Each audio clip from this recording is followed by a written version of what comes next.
우리 잠깐 복습을 하면 우리 이거 잊지 말 계속 반복하는 이유는 뭐냐면 우리가 이걸 잊지 말라는 거, 이 정신을 살라는 거예요. 자, 우리 창세기를 통해서 하나님이 세상을 창조했는데 우리 인류의 아담의 범죄를 타락했잖아요.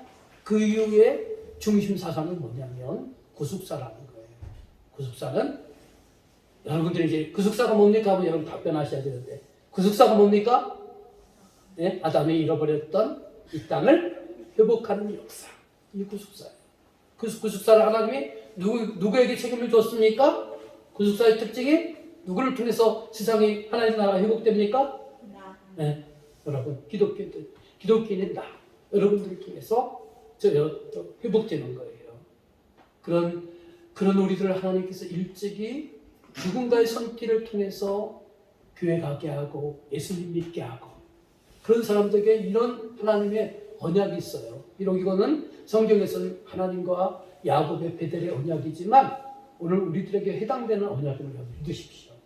베델의 언약은 뭐냐면 약속은 하나님께서 나를 우리 성도들을 늘 함께 거하시고 우리들을 지켜주시고 우리들을 하나님이 선하신 뜻이 이루어질 때까지 우리를 인도하신다는 이 베델의 언약.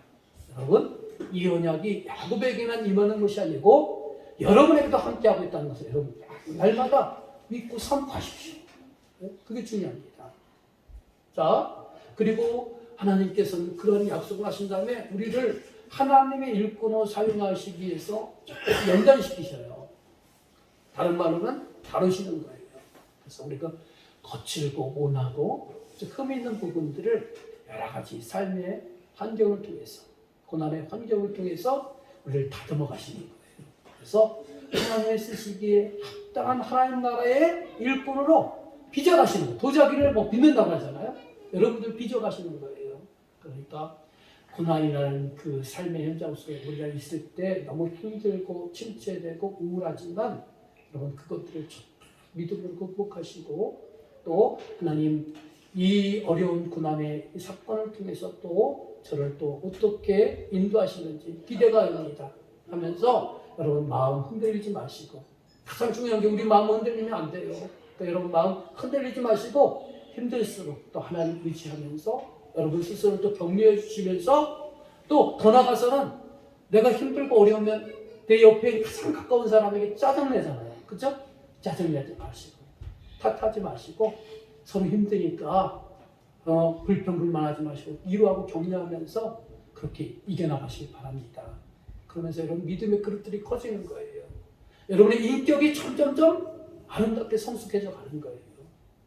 그러니까 제가 자꾸 이렇게 얘기를 하면서 죽음에 대한 얘기를 늘 할 수밖에 없는 게 우리 인생은 영원한 거 아닙니다. 반드시 끝이 있습니다. 끝이 있기 때문에 우리의 주어진 육신의 삶 속에서 우리가 어떻게 살아가느냐가 중요한 거예요. 어떻게. 그렇죠? 우리는 끝을 향해 가고 있지만 주어진 이 육신의 생명의 기간이 있지만 여러분 그 짧은 삶을 여러분들이 아름답게 가꾸셔야 돼요.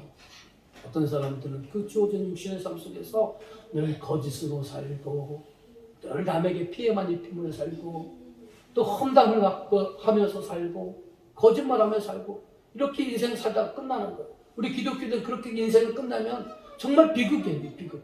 우리 그렇게 살면 안 돼요. 여러분 화려하지 않는다 할지라도 우리 인생 육신에 사는 동안 우리가 자꾸 나를 1차적으로는 나를 스스로 위로하고 격려하면서 자기를 세워가게 사는 그런 삶을 살아가시고 2차적으로는 뭐냐? 그것이 더 확대돼서 내 가까운 사람들에게 자꾸 격려하고 위로하고 사람을 세워주고 살리는 그런 일들을 자꾸 하시면서 여러분들 주어진 이 육신의 삶을 그렇게 만들어 가시길 바랍니다. 정말 중요한 거예요. 자, 우리 이제 본문으로 접근하기 전에 간단히 전 배경을 말씀드리면 야곱에게는 큰 살이 있었어요. 숙제가 있었어요. 뭐냐? 형과 아버지를 속이고 외삼촌 라반의 집에 갔을 때는 그곳에서 20년 동안 생활하면서 많은 재산도 얻게 되지만 그 외삼촌 라반과 어떻게 이별할 것이냐라는 그런 큰 산이 그 앞에 가로막혀 있었어요. 왜냐하면 야곱이 가니까 외삼촌은 그 집이 점점 좀 부자가 됐어. 그러니까 외삼촌은 절대로 이 야곱을 쉽게 놓아주려고 하지 않아요. 그러나 야곱은 고향으로 가고 싶은 마음이 자꾸 날이면 날마다 고향으로 가는 생각이 가득 차서 어떻게 하면 외삼촌과 아름다운 이별을 할 수 있을까라는 그런 고민이 생긴 거예요. 그러나 인위적인 자연스러운 방법으로 안 되니까 야곱이 몰래 삼촌 몰래 도망을 갔다가 결국 외삼촌에 붙잡혔는데 그때 하나님의 극적인 계획으로 인해서 또 아름답게 이별하는 그런 일이 있었어요. 또 한 가지 큰사는 뭐였습니까? 고향으로 돌아오면 돌아올수록 두려움이 그 마음을 사로잡고 있는 거예요. 왜 두려움이 사로잡고 있느냐? 그 옛날 20년 전에 형 에서와의 관계 때문에 그런 거예요. 자기가 아버지도 속였을 뿐만 아니라 형을 속여가지고 형의 감정을 분노케 해서 형이 자기를 죽이려 하는 그 복수심에 가득한 그 형을 이제는 더 피할 길이 없는 거예요. 이제는 만나야 돼요. 근데 아직 화해가 안 됐어요. 그러니 얼마나 고향으로 가면 갈수록 얼마나 그 마음이 복잡하고 불안하고 초조하고 걱정이 가득했겠습니까? 그죠? 그런 문제 앞에 있었지만 그가 분이엘에서 하나님의 그의 찾아오시는 은혜 속에서 자기 것을 내려놓는 그 환도뼈에 이골되는 그런 아픔을 통해서 자기 것을 내려놓고 이제 하나님을 붙들고 나는 100가지 내 방법 다 동원해봤지만 그 방법 속에서 나는 더 외로웠고 더 힘들었고 더 복잡했습니다. 이제는 내가 이 살아갈 수 있는 방법은 하나님 한 분밖에 없습니다 하면서 하나님께 완전히 붙들고 끈질기게 간구했던 야곱. 그래서 하나님은 이제 야곱에게 큰 깨달음을 주시면서 이름을 바꿔주셨잖아요. 그죠? 너는 이제 야곱이 아니라 이스라엘이다. 이스라엘. 그건 뭐냐? 과거에는 네 꾀, 네 잔꾀, 네 열심, 네 욕심으로 살았지만 이제는 뭐냐? 너 나와 씨름하면서 살자는 거예요. 하나님과 함께 하자는 거예요. 모든 거, 네 상에 여전히 나를 만나고 이 분이엘의 경험을 이후에도 여전히 네 삶 속에 어려움은 찾아올 거야. 환난은 찾아올 거야. 그렇지만 그러나 그 어려움과 환난이 찾아온다 할지라도 너 나와 씨름하고 나와 함께하면서 살아가자는 거예요. 그 깨달음을 주시고 하나님께서 그 형 엘서의 마음도 누그러 주셔서 그들의 눈물에 상봉을 하잖아요. 그렇죠? 복수심에 가득해서 형 엘서는 야곱이 온다는 소식을 듣고 400명의 장병들을 데리고 왔지만 그러나 하나님께서 그 마음을 누그러뜨려서 서로 화해하고 형제의 뜨거운 사랑을 그들이 눈물로 호응하면서 나누게 되었잖아요. 그렇죠? 이것이 이제 지난주까지 우리가 봤던 말씀입니다. 오늘 본문 말씀은 그 이후에 이제 형이 제안을 해요. 야, 너 외삼촌 집에서 20년 동안 고생했으니까 내가 거하는 땅 세일이라는 그 지역으로 함께 가자. 그렇게 제의를 합니다. 근데 야곱은 아직도 형에 대한 불안감이 있어가지고 좋은 말을 불러 담아서 거절을 하는 거예요. 그리고 이제 야곱이요 숫곳이라는 지역에 머무르게 되는 겁니다. 자, 여기부터 이제 시작하겠습니다. 질문이에요. 우리 주보본문에서 하겠습니다. 질문. 야곱이 에서와 헤어져서 이른 곳은 세겜, 이제 숫곳 다음에 세겜이에요. 세겜입니다. 여기서 땅을 사고 무엇을 했습니까? 자, 창세기 33장 20절 말씀 같이 읽어보겠습니다. 시작. 거기에 제단을 쌓고 그 이름을 엘루의 이스라엘이라 부르더라. 자, 거기 이제 숫곳을 지나 세겜 땅에 이르렀을 때 그가 거기서 뭘 했다고 했어요? 제단을 쌓았다는 거예요. 제단을 쌓았다는 거예요. 이 구약 성경에는 제단을 쌓았다는 이런 말들이 참 많이 나오고 있습니다. 그러면 이 제단을 쌓았다는 게 무슨 뜻인가? 어떤 의미인가? 어느 때 그리고 어느 때 이 제단을 쌓는가? 이거를 이 야곱을 기준으로 해서 그의 조상들의 그 믿음의 행태를 보면서 한번 살펴보고자 하자는 겁니다. 그래서 노아 때를 보자는 노아 때. 자, 말씀 한번 읽어볼까요? 창세기 8장 20절 말씀. 자, 같이 읽겠습니다. 시작. 노아가 여호와께 제단을 쌓고 모든 정결한 짐승과 모든 정결한 새 중에서 제물을 취하여 번제로 제단에 드렸더니. 자, 이 말씀은 뭐냐? 제가 친절하게 해설을 해놨잖아요. 홍수 심판 이후에요. 홍수 심판을 해서 세상이 다 멸망을 받았어요. 그러나 그 방주에 탔던 노아와 그의 식구들, 또 그 방주 안에 있던 여러 짐승들은 살아난 것이죠. 홍수가 거치고 또 이제 물이 다 빠지고 방주 밖으로 나왔을 때 그 노아가 했던 첫 행위가 뭐냐? 노아가 여호와께 제단을 쌓았다는 거죠. 이 제단을 쌓았다. 제단을 쌓았다는 것은 미리 근원적으로 말하면 예배를 드렸다는 것인데 어떤 마음으로 예배를 드렸겠습니까? 홍수 심판에서 모든 사람들이 멸망을 당했지만 하나님의 극적인 은혜를 해서 자기와 자기 가족들이 살았잖아요. 그죠? 여호와의 이런 은혜를 베풀어 주신 그 은혜에 감사하여 드리는 쌓았던 제단이 바로 노아가 쌓았던 제단이라는 거예요. 오늘날로 말하면 예배했다는 것이죠. 자, 아브라함 때 볼까요? 아브라함 때 창세기 12장 7절의 말씀 같이 읽어보겠습니다. 여호와께서 아브라함에게 나타나 이르시되 내가 이 땅을 네 자손에게 주리라 하신지라. 자기에게 나타나신 여호와께 그가 그곳에서 제단을 쌓고. 이 말씀은 뭐냐면 아브라함이요 자기가 있는 그 하란 땅에서 하나님께 소명을 받잖아요. 소명을 받아서 노역, 고향, 본토, 친척, 아버지를 떠나서 내가 지시한 그 땅으로 너 가라. 그런 말씀 앞에서 아브라함이 순종을 해서 정말 몇천 킬로의 거리를 이동을 해가지고 하나님이 가라는 그 가나안 땅에 입성하게 되고 나서 처음 했던 행위예요. 그곳에서 뭘 했다고요? 뭘 쌓았다고요? 제단을 쌓았다는 거예요. 이 의미는 뭡니까? 여러분, 지금도 여러분 장거리 교통수단이 발달이 되고 도로가 잘 나있는 지금도요 장거리 여행을 갔다 오면요 피곤하더라고요. 그죠? 근데 그 옛날 길도 제대로 닦여있지 않고 또 교통수단도 그렇게 발달되지 않은 그곳에서 몇천 킬로의 거리를 이동한 아브라함. 그 험난한 길 속에 여러 가지 위험의 요소들이 도사리고 있잖아요. 그럼에도 불구하고 하나님께서 그 험난한 여정 가운데 함께 하시고 인도해 주시고 무사히 하나님이 지시한 그 땅에 이룰 수 있도록 하신 하나님의 은혜에 감사하여 제단을 쌓았다는 거죠. 그렇죠? 또 창세기 12장 8절의 말씀입니다. 8절 말씀 읽어보겠습니다. 시작. 온서 베델 동쪽 산으로 올려 동쪽은 아니다. 그가 그곳에서 그의 제단을 쌓고 여호와의 이름을 부르더니. 자, 가나안 땅에 이르렀는데 그가 정착하기까지는 쉽지 않았다는 것을 이 말씀을 통해서 보는 거예요.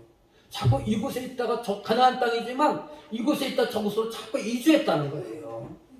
여러분, 왜 자꾸 이사를 하는 겁니까? 삶이 그만큼 안정이 되지 못했다는 거예요. 뭔가 불편한 거예요. 그래서 불편하니까 좀 더 좋은 조건을 찾아서 오늘은 이곳 또 내일은 저곳으로 자꾸 이사를 한다는 거예요. 그죠?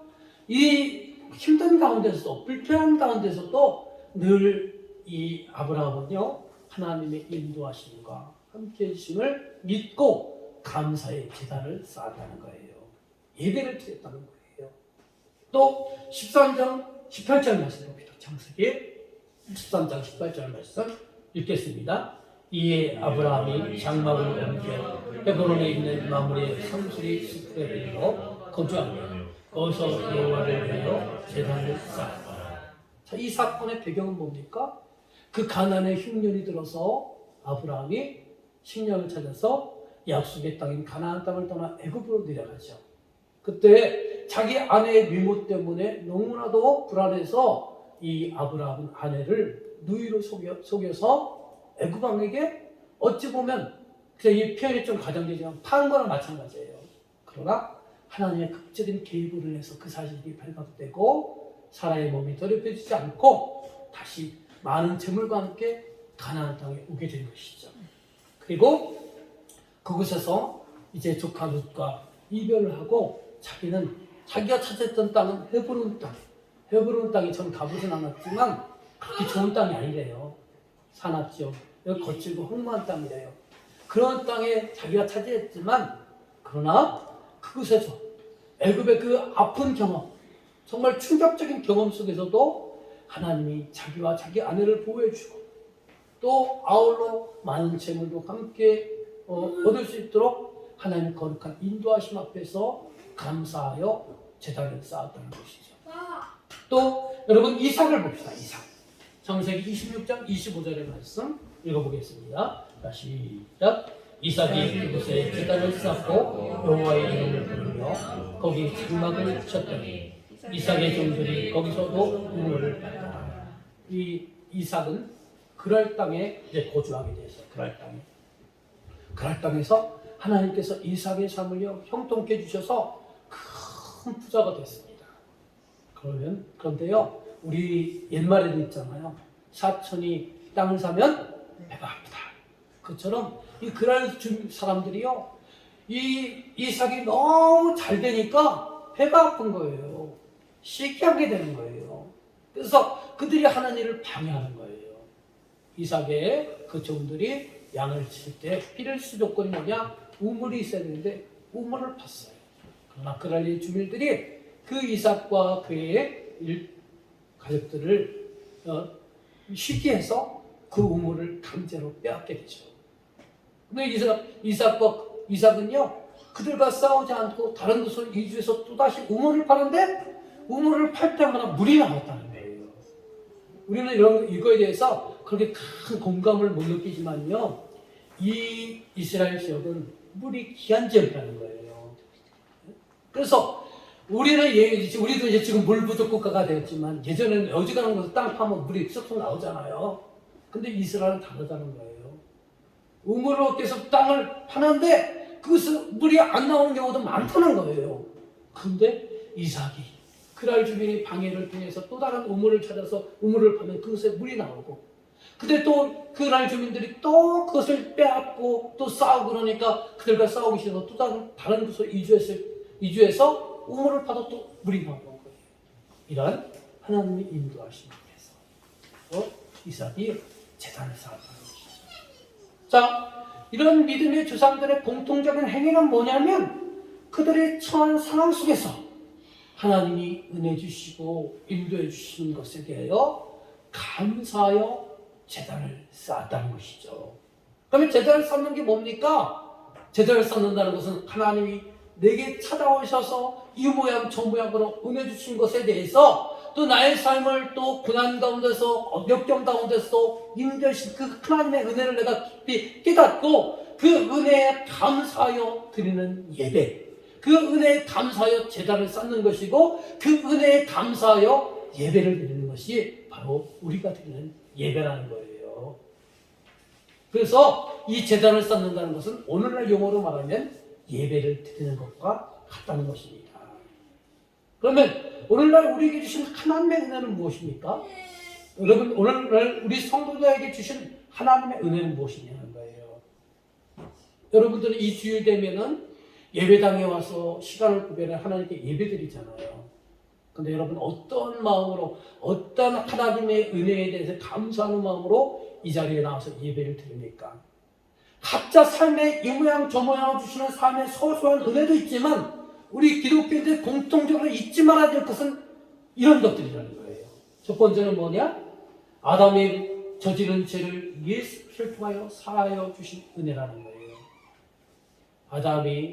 하나님은 에덴 동산을 창조하시고 그 아담에게 그 모든 것을 관리와 통치를 맡겼는데 아담이 그만 욕심이 가득하여 하나님을 대적함으로 인해서 큰 범죄를 저질렀고 하나님부터 멀어졌어요. 죄가 뭐냐? 오늘날 죄를 말하면 도둑질하고 사기치는 거지만 죄의 궁극적은 뭐냐? 하나님과의 언약을, 약속을 어기는 게 죄고 하나님을 떠나는 게 죄라는 거예요. 근데 이런 아담의 범죄한 죄는 그 아담이 우리 인류의 조상이라고 볼 수 있는데 우리에게 역력히 그 죄가 흐르고 있다는 거예요. 그리고 그 죄를 해결하지 못하면 우리는 육적, 영적 사망에 이를 수밖에 없다는 것이죠. 그런 우리들을 하나님께서 불쌍히 여겨주셔서 그 죄를 씻을 수 있는 방법으로 예수님을 이 땅에 보내주신 거예요. 그리고 그 예수님이 우리 죄를 씻기 위해서 우리를 대신해서 십자가에 그 속죄함으로써 제물이 되셔서 죽으신 거예요. 그래서 우리 기독교에서 예수님을 믿으세요라는 것이 강조되는 게 이럴 수밖에 없는 거예요. 그 예수님을 나를 위해 죄를 사하기 위해서 그분이 대신 죽으셨다는 그 사실을 우리가 믿음으로 말미암아 우리에게는 어떠한 것들이 주어지느냐? 더 이상 우리를 죄인이라 부르지 않는다는 하나님이, 그리고 우리에게 영원한 사망이 아닌 영원한 하나님의 생명이 우리에게 주어진다는 거예요. 이런 것들은요, 지금부터 제가 말씀드리는 건 뭐냐면 피부적으로 다가오는 것은 아니에요. 그렇기 때문에 여러분들이 어떻게 하셔야 되느냐? 그냥 마음으로 믿고 입으로 선포하셔야 되는 거예요.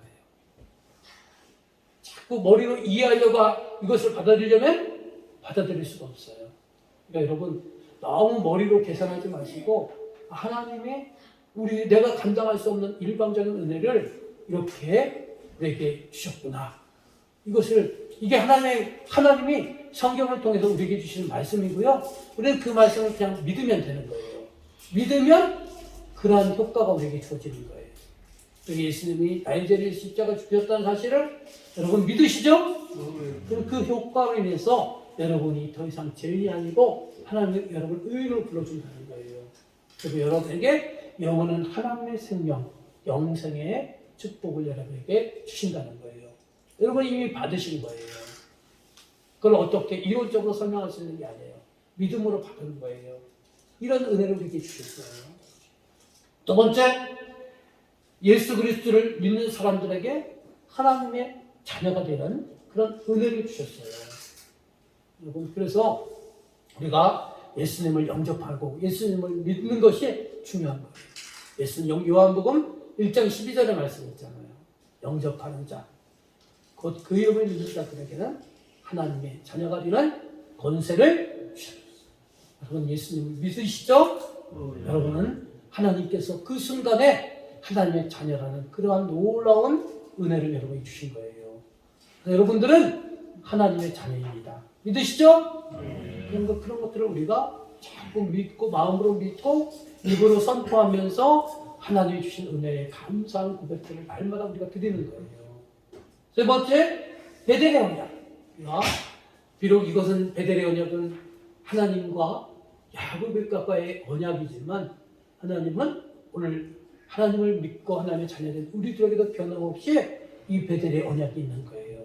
베델의 언약이 뭐라고 했어요? 하나님이 나와 함께 하시고 하나님이 나를 지켜주시고 하나님이 나를 인도하시는 언약이 베델의 언약이라는 거예요. 이 언약이 여러분에게 있음을 믿으시기 바랍니다. 그래서 여러분들이 어느 때 저기 해야 되느냐? 여러분 정말 우울하고 힘들고 어려울 때 다른 생각하지 마세요. 자꾸 이런 생각을 하세요. 자꾸 이렇게 하면서 하나님 나와 함께 하신다. 나를 지켜주신다. 나를 인도하신다. 여러분, 우리가 믿음이 자꾸 침체될 때가 있어요. 여러분 환경적으로 어려우면 믿음의 침체가 반드시 올 수밖에 없어요. 저도 이런 걸 할 때 지난번 우리 화요일 목사님과 성경 공부할 때 제가 그런 간증을 했어요. 나도 이렇게 믿음의 침체가 올 때가 있다.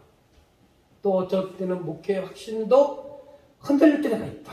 근데 옛날에 그런 생각이 나더라. 제가요 옛날에 이제 고향교회에서 전도사로서 또 학생들 지도하는 그 지도교사로서 이렇게 여러 가지 활동을 했고 또 그전에는 그 학생부 임원, 교회 임원으로 살았는데 어느 때 이제 학생부 교사로서 여름에 이제 방학 때 수련회를 많이 갔어요.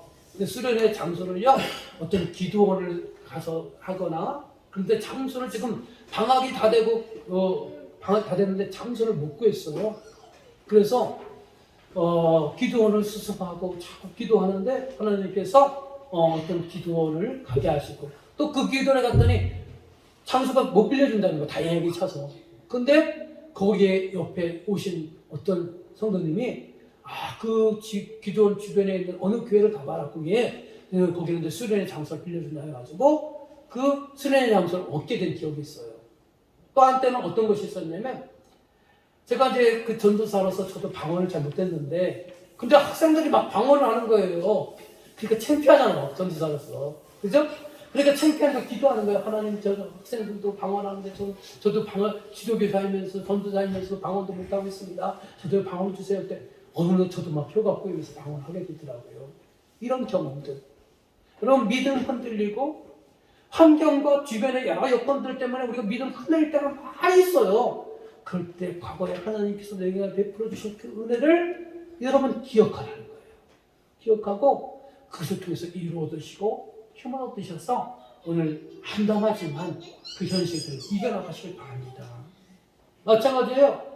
우리 베델의 언약도 마찬가지예요.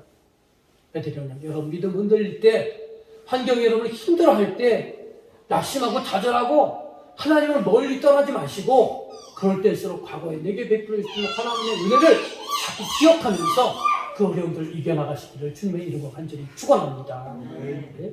또 어떤 은혜가 있느냐? 여러분 이 땅에 우리가 하나님을 믿지 않았다면 또 말씀을 몰랐다면 우리는 이 땅에 태어나서요 어떻게 하면 더 많은 배부를 수 있을까? 어떻게 하면 더 많은 부자가 될 수 있을까? 어떻게 하면 저 넓은 집에서 편안한 삶을 살 수 있을까?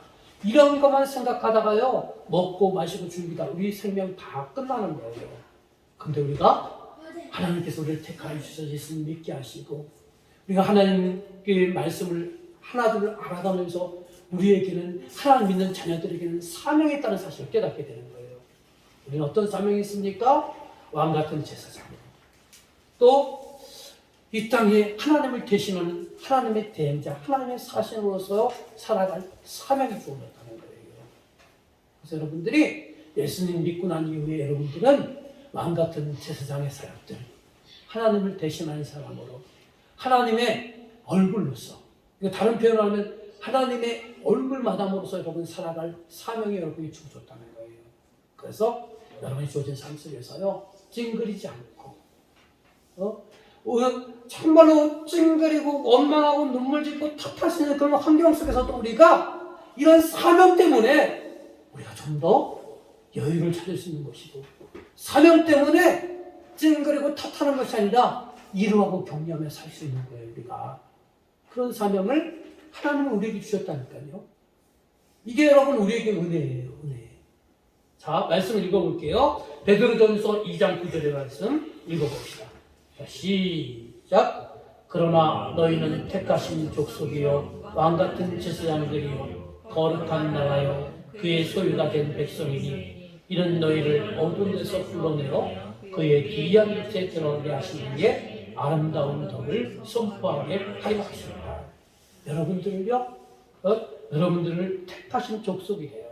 하나님께 택하셨대요. 하나님 백성으로. 또 여러분을요, 왕같은 제사장으로 하나님이 삼아주셨대요. 하나님의 거룩한 나라의 일꾼으로, 시민으로 여러분들을 택하여 주셨대요. 하나님의 소유된 백성으로 하나님께서 여러분을 택해 주셨대요. 믿으십니까? 여러분이 그런 사람들이에요.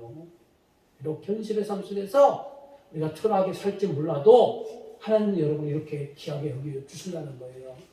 이렇게 여겨주신 이유가 뭐냐?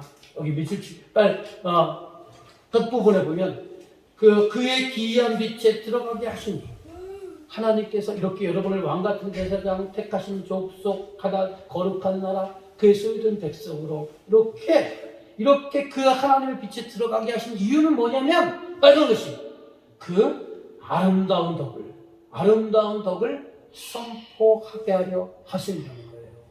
하나님이 이렇게 거룩한 인간을 향한 사람을 향한 이 크고 놀라운 비밀들을 다른 사람들에게 자꾸 증거하라고 그렇게 해서 우리를 왕같은 제사장, 택하신 족속, 거룩한 나라, 하나님의 소유된 백성 그것을 우리 삼아주셨다는 거예요. 그래서 우리가 이렇게 왕같은 제사장으로 하나님을 대신하는 하나님의 대행자로서 우리가 살아가는 거예요. 이런 귀한 사명을 주셨어요. 그래서 여러분 우리가 그냥 남은 여생 그냥 대충 살다가 어제나 오늘이나 내일이나 그냥 반복된 일상을 살다 죽는 인생이 아니고 우리가 이 사명 가지고요 열심히 사명 감당하면서 살아가는 인생이에요. 그리고 우리 육신의 생명 다 언젠간 다 해요. 우리는 다 죽어요. 그 이후에 여러분이 고대하는 하나님의 나라에서 우리가 이 사명 잘 감당했다면 하나님께 귀한 상급을 얻을 수 있는 거예요. 그렇죠? 그런데 여러분 막연히 하나님 나라 간다가 아니고요. 그 하나님 나라에서 받을 상급을 여러분 고대하신다면 이 땅에서 우리에게 주신 사명을 잘 감당해야 되는 거예요. 그런 사명, 소망이 있고 꿈이 있고 사명 있는 인생으로 하나님이 은혜 주신 거예요. 그 은혜 우리가 감사하면서 하나님께 늘 감사의 제단을 우리가 쌓아야 된다는 겁니다. 때로 또 어떤 것이냐? 우리가 잘못된 길을 갈 때 책망케 하시는 은혜를 하나님 우리에게 주신다는 겁니다. 자, 읽어보겠습니다. 요한복음 16장 8절 말씀 읽어봅시다. 자, 시작. 앞서 죄에 대하여, 의에 대하여, 심판에 대하여 세상을 책망하십니다. 여기서 그거 말하는 성령 하나님을 말씀하시는 때 하나님께서 책망하신다는 게 뭐예요? 책망은요, 우리의 잘못된 것을 지적하시고 돌이키라고 하나님께서 우리에게 그 사인을 주시는 거라는 거예요. 그래서 여러분, 우리가 신앙생활하면 여러분, 때로는 내가 하나님의 뜻에 원치 않는 길을 갈 때요, 하나님이 다양한 방법으로 우리를 책망하시는 거예요. 우리가 잘못된 길 갈 때 불안한 마음 갖게 하시고, 초조한 마음 갖게 하시고, 이거 아닌데 라고 깨달음을 얻게 하시고, 그래요. 그게 하나님 책망하시는 모습이에요. 근데 우리가 깨닫지 못하면요, 점점 삶의 어려움을 더해 주시는 거예요.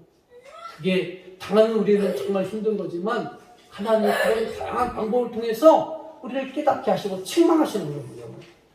그래서 그 책망을 왜 하시느냐? 빨리 그 길에서 돌이키라는 거예요. 돌이키라는 거예요. 여러분, 우리도 우리가 정말로 자녀를 사랑하면 자녀가 잘못된 일을 갈 때 그대로 방치하는 게 자녀를 사랑하는 것이 아니에요. 잘못된 길을 갈 때는요, 잘못되었다고 말하고 지적하고 돌이킬 수 있도록 그 길을 제시하는 것이 정말 자녀를 사랑하는 방법이에요. 그래서 여러분, 하나님은 우리에게 은혜와 축복만 주시는 그런 하나님이 아니라 때로는 우리가 잘못된 길을 갈 때는 책망하시는 하나님의 은혜가 오늘 우리에게도 임하고 있다는 사실을 여러분 기억하시기 바랍니다. 이런 다양한 하나님이 내게 주신 은혜를 우리가 누리며 살아가는데 우리는 자꾸 우리의 관심은 물질에만 있는 거예요. 축복에만 있는 거예요. 그래서 물질 많이 주시면 하나님 나를 사랑하는 거예요. 나를 축복해 주시는 것이고, 내가 해야 하는 일이 모든 것이 잘 되면 축복해 주시는 것이고, 내 삶 속에 또 어렵고 힘들고 그러면 나를 정말 하나님이 사랑하시지 않고 축복해 주시지 않는구나 이렇게 생각하는데요. 하나님의 은혜의 방법은요, 다양하게 있는 거예요. 자꾸 물질로만 하나님의 은혜를 제한시키지 마시길 바랍니다. 이런 다양한 은혜를 우리가 기억하면서요, 우리가 해야 될 게 뭐겠습니까? 그 옛날 우리 믿음의 선배들, 믿음의 주상들이 하나님의 인도하심과 은혜 주심과 섭리하심 앞에서 재단을 쌓았던 것처럼 우리도 하나님께 이러한 하나님의 은혜를 생각하면서 인도하심을 생각하면서 우리가 예배를 드리는 겁니다. 재단을 쌓는 것입니다. 그래서 이 예배를 드리는 것이 꼭 여러분 이렇게 교회라는 건물 안에서 이런 믿음의 성도들이 함께 모여 예배 드리는 이런 공예배는 예배 드리는 것이 아니에요. 재단을 쌓는 것이 아니에요. 개인의 재단, 개인의 예배를 여러분 드릴 수도 있는 것임을 기억하시기 바랍니다. 그래서 여러분 교회 건물에 안 나오셔도 하나님과 늘 동행해 주시고 하나님께서 다양한 방법으로 되게 은혜 주시는 거, 축복 주시고 은혜 주시고 형통케 하시고 때로는 내가 잘못된 길을 가지고 책망하실 때 개인의 재단을 쌓으셔서 그 재단 속에서 하나님이 우리가 회개할 부분이 있으면 회개하시고 또 하나님이 주신 은혜에 너무나 감격한다면 그 감사의 고백도 드리시고 그 개인 재단을 쌓는 거예요. 예배를 여러분 드리시기 바랍니다. 자, 그러면 그런 예배를 드릴 때 우리의 자세가 어떻게 되느냐? 여러분 무당들은 무당들 어떻게 산에 가서 이렇게 신을 접신을 하기 전에 어떻게 한다고 해요? 항상 목욕제계라고 한다고요. 목욕제계라고. 이건 참 부끄러운 고백이지만 제 친척 중에도 예전에 지금은 거기서 나오셨는데 그 JMS라는 그 전명석 거기에 빠진 그 친척이 있었어요. 근데 그분이요, 새벽에 거기 예배를 갈 때 늘 가기 전에요, 싹 목욕하고 새벽 예배 간다는 거예요. 여러분, 그렇게 해본 적이 있으십니까? 예? 그렇게 하라는 얘기가 아니고, 그 정신은 여러분 잊지 말아야 돼요. 그 정신을. 우리는요, 하나님을 믿고 섬기고 하나님께 예배를 드리면서도요, 너무나 하나님을 쉽게 여기고, 너무나 하나님을 우습게 여기고, 하나님에 대한 경외감이 너무나 우리가 상실되는 시대 속에 살아가고 있다는 거예요. 그래서 우리가 예배에 임하는 자세는요, 여러분, 이 예배는 그냥 우리들이 서로 이 선민교회 소속돼서 서로 친목하고 알며 그냥 얼굴 보고 드리는 그 친목단체가 아니에요. 우리는 물론 친교도 있지만 더 중요한 건 뭐냐면 하나님과의 대면인 거예요. 그러니까 여러분들이 하나님을 뜨겁게 사랑하고 그분을 또 존경하고 경외하는 그런 모습들이요, 상실되면 안 되는 거예요. 근데 우리는 점점점 그런 것을 상실해 가고 있어요. 자, 그래서 우리가 예배 순서, 오늘 우리가 임하는 자세 속에서 우리는 예배 대상은 하나님께 드리는 것이고, 하나님을 경외하는 마음을 드릴 때, 우리가 예배, 지금부터 얘기하는 건 뭐냐, 오늘 우리들이 드리는 예배 순서, 주일날 예배 순서를 다시 한번 설명할 필요성이 있어. 여기 설명을 드리는 거예요. 우리가 예배에 임하는 찬양이 있어요. 예배에 우리가 본격적으로 들어가기 전에 우리가 되게 4곡 정도의 복음성가를 찬양을 하잖아요. 하는 이유는 뭐냐? 여러분, 이 찬양을 하면서 여러분의 마음을 열라는 거예요. 그래서 가사를 잘 생각하면, 모든 찬양은 하나님께 곡절을 실어 드리는 기도라고 하잖아요. 그죠? 그러니까 여러분, 이 찬양할 때 여러분 온 마음 다해서 찬양하시고 가사에 집중하면서 하나님께 여러분의 마음을 올려드리시기 바랍니다. 바라고 원하기는, 제가 이제 항상 녹음을 하고 또 이제 여기 유튜브에 올려서 예배 영상을 듣는데, 찬양할 때 보면 제 목소리가 커서 그런지 제 목소리 컨트다 마이크 잡으니까 제 목소리밖에 안 들리는 것 같아요. 물론 여러분 찬양하시죠. 제 소망은 뭐냐? 우리 선민교회가 20-30명이 모인 교인이지만 이 찬양을 할 때 대합창곡이 됐으면 좋겠어. 네? 우리 합창단이 됐으면 좋겠어. 여러분, 제 목소리가 왜 큰지 아세요? 신체적인 결함도 있었지만요, 제가 처음에 교회를 갔어요. 교회를 가서 학생부 예배를 드리는데 오늘 우리들의 모습과 똑같아. 앞에 사회 보는 사람만 찬양하고 나머지는 거의 막 중얼중얼하는 거, 들리도 말도 하더라고요. 좀 그게 싫었어요. 그래가지고 그때부터 목소리 크게 가지고 찬양했어요. 그게 이제 쌓이면서 제 목소리가 커진 거예요. 여러분, 하나님께 드리는 찬양이에요. 사회자만 드리는 찬양이 아니라는 걸 여러분 기억하시기 바랍니다. 그래서 여러분 찬양할 때 렁차게, 네? 우리 오늘 못 나오셨는데 우리 성길전 선생님 창을 하셔서 목소리 참 좋으시잖아요. 네? 하여튼 여러분들 힘있게 찬양하시고 뜨겁게 찬양하시고 마음을 열어서 또 가사에 더 집중하면서 그렇게 하나님께 올려드리는 찬양의 기도가 되시기 바랍니다. 네? 그런 자세로 우리가 찬양을 해야 되는 거예요. 기도도 마찬가지입니다. 우리가 이제 찬양이 끝나고 우리가 공동 기도, 통성 기도를 하잖아요. 그럴 때 여러분 필요해야 될 게 뭐냐? 회개 기도예요. 회개 기도. 하나님과 한 주간의 살면서 여러분 개인 교제를 나눴지만 그래도 혹이라도 하나님과 내가 교제가 차단이 될까 봐, 죄는요 하나님과 나 사이를 멀어지게 하는 거예요. 그러니까 혹이라도 죄 때문에 하나님과 나와의 교통이 끊길까 봐 하는 마음으로 철저히 이 시간에 여러분 목사만 기도하는 게 아니고 여러분들도 함께 통성으로 기도하시고, 여러분 아직 내가 통성 기도하기에는 좀 부끄럽다 그러면 속으로도 간절히 기도하실 때 회개 기도는 반드시 해야 됩니다.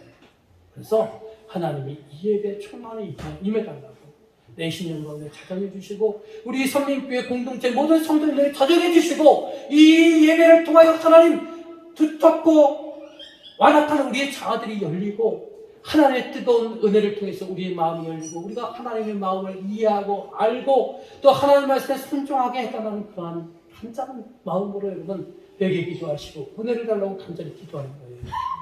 대표 기도도 마찬가지예요. 비록 내가 우리 성민교회 성도님들을 대표해서 이 교회를 대표해서 하나님께 올려드리는 거니까 똑같이 그런 마음으로 기도하는 거예요. 그래서 감사, 회개, 은혜, 결단, 헌신의 그런 마음을 그 기도문에 담아서 기도를 올려드리는 거예요. 대신 여러분 그냥 대표 기도니까 여러분 늘 잘 해오시지만 미리미리 여러분 마음적으로 준비해 주셔서 여러분 기도해 주시기 바랍니다. 대표 기도는 그래서 예전에는요 대표 기도 맡은 사람은요 일주일 동안 뭐 새벽 기도에 나와서 막 그렇게 마음으로 준비하고 또 하루에 한 끼씩 준비하면서 대표 기도 준비하셨던 우리 믿음의 선배들이 있었어요. 여러분 그 좋은 전통들 뭐 그렇게 하시라는 얘기가 아니고 그런 간절한 마음, 예? 그 마음을 잊지 말라는 거예요. 그 마음으로 여러분 준비해 주셔서 여러분의 기도가 하나님께 올려지고 상달되는 그런 기도가 되길 바랍니다. 또 말씀, 성경을 읽고 또 이렇게 이 시간에 목사님을 통해서 설교 듣는 거 뭡니까? 하나님이 이것을 통해서 하나님의 뜻, 하나님의 마음을 만지게 하소서. 이게 핵심이에요. 그래서 여러분 늘 하나님 기도할 때 여러분 잘 해주시지만 저를 위해서도 기도해 주시고 여러분 제가 토요일에 어제는 안 했지만 이거 왜 찍어 여러분에게 올려주냐면 카톡에 올려주냐면 한두 번 읽어보라는 거예요. 이해가 안 되죠? 읽어보라는 거예요. 미리 본문 읽어보고 제가 뭘 요구하는지를 한번 여기 뭘 주장하는지를 한번 읽어보고 그래서 그렇게 준비해갖고 와서 한번 더 들으라는 거예요. 여러분 우리는요 한 번 들은 것과 두세 번 들은 것과는 차이가 있어요. 이해력에 차이가 있어요. 그러니까 여러분들이 더 집중해서 하나님 말씀을 자꾸 들으려고 하고 또 들으면서 이해하려고 하고 그 말씀대로 더 살려고 하는 그런 간절한 마음이 여러분에게 담겨져 있어야 돼요. 그래서 내가 하나님을 좀 더 가까이 나갈 수 있는 그런 자세가 되길 바랍니다. 또 예배 중에서 헌금을 드리잖아요. 헌금은 그냥 하나님께 돈 바치는 게 아니에요, 여러분. 여러분 우리 주님께서 한 말씀이 있잖아요. 물질이 있는 곳에 내 마음이 있다. 여러분 우리가 늘 하나님께 나갈 때 감사하는 마음으로 나가야 되는 거예요. 그 마음의 표현을 우리가 물질에 담아드리는 겁니다. 그러니까 여러분 또 나는 교회를 가고는 싶은데 돈 때문에 못 간다 이렇게 생각하지 마시고 금액은 중요한 것이 아니잖아요. 그죠? 우리 실질적으로 우리 성도님들 가운데 그냥 감사한금 몇천 원 하시는 분도 있어요. 잘 하시는 거예요. 자기 형편에 맞게 최선을 다해서 드리는 거니까. 그죠? 그걸 갖고 금액에 갖고 뭐라는 게 아니고 중요한 것만 여러분의 마음이 물질에 담겨져 있어야 된다는 거예요. 그냥 헌금 시간이 아이고 또 헌금 시간이냐 안 하면 그렇고 그러니까 하지 못하는 이런 것을 버리라는 거예요. 여러분 정성을 곳에 담아서 드리라는 겁니다. 그리고 이제 교회 소식이 있는 이건 이제 교인들과의 친교 교제를 나누는 시간입니다. 그리고 축도는 뭐냐? 성부, 성자, 성령 하나님께서 내가 이제 이 교회 건물을 떠나서 일상 가정으로 돌아가고 사회생활을 하는데 그것에서 하나님의 변함없는 축복 사회일체 하나님께서 나를 인도하시고 보호하시고 은혜 주시길 간절히 바라는 마음으로 이 축복 기도를 받는 거예요. 예전에 어떤 찬양 사역자가 저 섬에 초대를 받아가지고 그것에 찬양 사역을 할 때요. 근데 그 교회는 목사님이 안 계시고 전도사님이 사역하시는데 이제 찬양 사역 다 끝나고 가려고 하니까 그 전도사님이 그 찬양 사역하는 목사님한테 부탁을 했대요. 목사님, 이 시간에 다 예배 끝났는데 저희 교인들에서 축도를 해주시면 안 되겠습니까? 저희 교인들이 교회를 나오는데 축도를 받지 못한다고 하면서 그렇게 간증하는 내용을 들었어요. 그러니까 여러분 예배 쫓긴다고 해서 여러분 그냥 축도 빼고 그냥 설교만 듣고 가시죠? 이건 그냥 여러분 이런 거 자제하셔야 돼요. 어떤 분들 외국 교인들은요 예배 좀 넣더라도 이 마지막에는 축복기도 이 축도 밖에 서 오는 교인들이 있대요. 그게 뭐냐?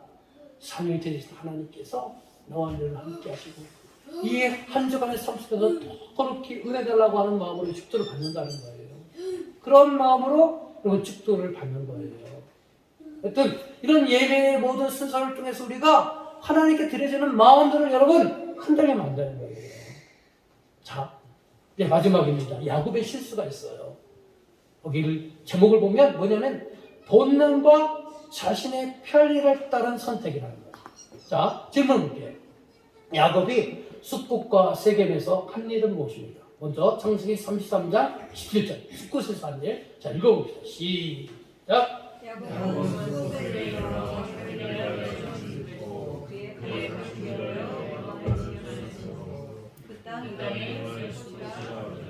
예, 그 숲곳에서 한 일이 뭐예요? 집을 짓고 또 가축을 해요. 우레가를 쳤다는 거예요. 자, 집을 짓고 우레가를 사는 건 뭡니까? 잠시 머물러 가는 게 아니잖아요. 그죠? 그죠? 이곳에서 집을 짓고 또 가축을 위한 그 집을 지은 것은 뭐냐? 이곳에서 오랫동안 살고 편안한 삶을 살겠다는 그 마음이 담겨져 있는 거예요. 왜냐하면 야곱은 그동안 외삼촌 라반의 집에서 20년 동안 생활했지만 자기 집이 아니잖아요. 나그네 같은 삶을 살았던 거예요. 그리고 형과의 그 갈등 속에서 극적으로 화해하고 이제 모든 불안과 초조와 염려를 다 떨쳐버리고 편안한 생활을 하고 싶은 거예요. 여러분이 야곱이 이런 마음 이해되죠? 저 같아도 이해가 돼요. 저도 우리 부모님도 가난하게 살았고 저도 지금까지 내 집이라는 게 하나도 없는데 이제 나중에 이제 은퇴를 하면 또 이제 걸 것을 생각해야 되잖아요. 근데 내가 쭉 하다 보면 이 대한민국 땅이 이렇게 아파트도 많고 집도 많은데 나는 이 거할 집도 없다고 그렇게 그냥 한탄한 경우도 있거든요. 왜 그렇겠습니까? 뭐냐? 이제 큰 아픔들 그런 것들 막 조그만 집을 짓고 우리 이해가 가사도 있잖아요. 저 푸른 초원 위에 그림 같은 집을 짓고 사랑하는 님과 함께 그거 있잖아요. 그렇게 안주하고 싶은 거예요. 그 뒷배경에는 뭐냐? 그만큼 삶이 고난했고 어려웠고 다그네 같은 인생이었다는 거예요. 그래서 야곱은 안주하고 싶었던 거예요. 그래서 숲에서 집을 짓고 오랫동안 줬다는 겁니다.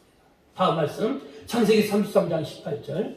자, 여기 그냥 써있는 대로 읽어봅시다. 시작. 야곱이 세겜 성읍에 이르러 우성 앞에 장막을 치고 그가 장막을 친 밭을 세겜의 아버지 하몰의 아들들을 손에서 베크시타에 샀으며. 자, 이제 세겜 아까 숲곳에서 이제 제가 주석을 참고해 보니까 한 10여 년 정도 살았다고 합니다. 그리고 이제 숲곳에서 이사해가지고 세겜 땅으로 이사한 거예요. 세겜 땅에서 뭘 했어요? 거기서 역시 장막 왜 집이에요. 장막을 짓고 또 그 장막 친 그 밭을 어떻게 했어요? 샀어요. 땅을 사고 집을 졌다는 거예요. 이 땅값 용어에 100크시타를 하는데 이 한 크시타가 양 한 마리가 한 크시타라고 합니다. 그래서 양이 만약에 40만 원, 50만 원이라면 뭐 대략 4천만 원, 5천만 원 주고 땅을 사서 거기에 집을 졌다는 거예요. 땅을 사고 집을 샀다는 건 뭐예요? 잠시 있다 간다는 거예요? 아니면 좀 여기서 머물러서 편안한 삶을 살겠다는 거예요? 잠시 있다 갈고 뭐로 땅을 사고 집을 줘요? 그죠? 차라리 월세를 얻으면 되지. 땅을 사고 집을 줬다는 것은 이것은 안주하고 싶은 거였어요. 자, 다음 질문입니다. 질문, 엘루의 제단을 하나님이 받으셨을까요? 자, 창세기 33장 20절 말씀 읽어봅시다. 시작. 거기에 제단을 쌓고 그 이름을 엘루의 이스라엘이라 부르더라. 하나님, 나의 하나님, 나와 함께 하셨던 하나님이라고 이름을 주면서 그 제단에 이름을 줬다는 거예요. 하나님께 예배를 올려드렸다는 겁니다. 그런데 이 예배를 하나님 받으셨을까? 받으셨는지 안 받으셨는지 잘 모르잖아요. 성경에 안 써 있어요. 근데 그 다음에 어떤 일들이 벌어졌느냐? 이 야곱과 그의 식구들이 세겜 성읍에서 살다가 그 세겜의 성주에게 그 야곱의 딸 디나가 취행을 당해요. 강간을 당한 사건이 있었어요. 이 사건을 통해서 해석하기를 어떻게 해석하는 거냐? 지금 야곱이 이 세겜에서 땅을 사고 집을 져서 하나님이 지금까지 나와 함께 하셨던 나의 이스라엘 야곱의 하나님이라고 엘루의 이스라엘이라고 이름을 줬지만 하나님이 그 예배를 받지 않으셨다는 그런 결론을 내리는 거예요. 그런데 하나님 모든 예배를 기뻐하시고 예배를 드리기를 원하시고 예배를 기뻐 받으시는 하나님께서 야곱이 예배를 드렸는데 왜 받지 않으셨을까? 이런 물음을 갖잖아요. 자, 다음 창세기 28장 20절 말씀 읽어보겠습니다. 20절, 21절, 22절 말씀. 자, 읽겠습니다. 시작. 아무리 소원하여 이르되 내가 평안히 아버지 집으로 돌아가게 하시오면 내가 기둥으로 세운 이 돌이 하나님의 집이 될 것이요. 이 말씀은 뭐냐면요, 야곱이 형과 아버지를 속이고 외삼촌 집을 향해 갔다가 첫날 밤에 들에서 들에서 잠을 청하다가 거기서 하나님을 만나, 천사들과 하나님을 만나잖아요. 그리고 자기가 베개를 삼았던 그 돌을 세워서 기름 붓고 제단을 쌓았잖아요. 그리고 한 약속이 있어요. 내가 기둥으로 세운 이 돌이 하나, 그 전에 21절에 내가 평안히 아버지 집으로 돌아가게 하시오면, 그 하나님이 인도하시고 섭리하셔서 다시 고향 땅으로 돌아오게 하시면 내가 이 돌을 세운 곳에, 이 돌을 세운 곳을 하나님의 집이 되게 할 것이라는 거예요. 하나님의 전으로 삼겠다는 거예요. 그러면 지금 어떻게 했습니까? 지금 결과가 됐잖아요. 20년이 지났어요. 삼촌과도 좋은 화해를 했고 재산도 많이 모았고 형과도 화해를 했어요. 그러면 그거 어떻게 해야 돼요? 그 옛날에 했던 20년 전에 했던 베델의 서약, 서원, 약속, 그 약속을 지키는 게 우선이잖아요. 그죠? 숲곳에 집을 짓는 게 우선이 아니고 세겜에 집을 짓는 것이 우선이 아니고 그 20년 전에 자기 입으로 했던 그 약속을 지키기 위해서 야곱은 세겜도 아니고 숲곳도 아니고 베델로 가야 했다는 거예요. 근데 그는 뭐냐? 이런 하나님의 약속을 어기고 잊어버리고 너무나 그동안 삶에 지치고 힘들었던 그 삶의 속에서 안주하고 싶고 편안해지고 싶은 그 본능, 하나님의 언약을 따는 것이 아니고 자기의 편안해지고 싶은 그 본능을 따라서 숲곳과 세겜에 집을 지었다는 거예요. 그리고 이 세겜에서 집을 짓고 엘루의 제단이라 명했지만 그 이후에 어찌 됐느냐? 자기 딸 디나가 수행을 당하는 사건, 그를 통해서 자기 일가족이 가장 위험에 빠지는 사건을 만나게 되었다는 거예요. 이 사건이 이것이 뭘 의미하느냐? 우리가 하나님께 예배를 드려요. 근데 예배를 드릴 때 어떤 기준이냐? 정말 하나님 주신 은혜에 감사해서 그 은혜 하나님께 감사의 예배를 제단을 쌓아야 되느냐? 아니면 이제 하나님께 예배를 드릴 때 자기 편리와 자기 습관과 자기 본능, 자기 정말 잘못된 버릇으로 예배를 드리느냐? 그 차이는요, 천차만별이라는 거예요. 많은 차이가 난다는 거예요. 그러니까 우리가 예배를 드릴 때 어떤 마음으로 드리느냐? 내 본능으로 드리고 습관으로 드리고 내 편의 방식대로 드리면 안 된다는 것을 말하고 있는 거예요. 그러니까 우리가 하나님께 예배를 드릴 때는 하나님이 이 모양 저 모양으로 주신 은혜가 있잖아요. 축복만이 은혜가 아니라고 그랬어요. 책망도 은혜라고 그랬어요. 그죠? 그 은혜에 우리가 감사하는 마음으로 믿음의 주장들이 그 마음으로 가는 곳곳마다 하나님께 제단을 쌓았던 것처럼 우리도 예배를 드릴 때 그런 마음으로 하나님께 예배를 드리라는 거예요. 이해되십니까? 네? 이런 말 쓰지 말라고 했는데. 죄송합니다. 네? 우리 공감한 줄 믿습니다. 우리가 예배를 드려도 습관과 형식과 하나님을 향한 그 감사와 하나님을 향한 간절한 마음이 배제된 자기 편리와 자기 습관과 자기 본능으로 드리는 예배를 하나님이 기뻐 받으시지 않는다는 사실을 여러분 믿으시길 바랍니다. 예배는 하나님께 주신 은혜에 대해서 감사함으로 접근해야 된다는 걸 여러분 믿으시길 바랍니다. 그래서 하나님이 내가 드리는 예배를 기뻐 받으시는 그런 모든 예배가 되기를 주님의 이름으로 간절히 축원합니다.